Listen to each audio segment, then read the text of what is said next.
Hey guys, welcome to our YouTube channel. నేను ఒకప్పుడు milk shakes ఇవన్నీ అంటే చాలా చిరాకు పడేదాన్ని. నాకు అసలు నచ్చేవి కాదనమాట.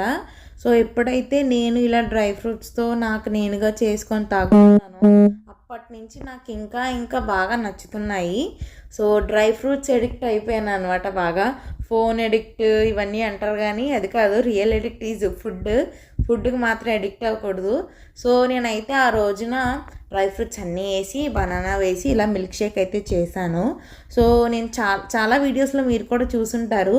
సో దీనివల్ల నైట్ టైం ఫుడ్ తినక్కర్లేదు, అంటే బలం వస్తుంది అనమాట. నాకైతే ఇది మాత్రమే తీసుకుంటే నాకు సరిపోతుంది. ఎక్స్ట్రాగా నేనేమీ తీసుకోవట్లేదు. నాకు నచ్చింది. ఈ రెసిపీ ఎవరికైనా కావాలంటే కమెంట్ చేయండి. నేను ఖచ్చితంగా డీటెయిల్డ్గా చేసి అయితే మన యూట్యూబ్ ఛానల్లో పెడతాను. ఎవరెవరికి మిల్క్ షేక్స్ అంటే నచ్చో కమెంట్ చేయండి.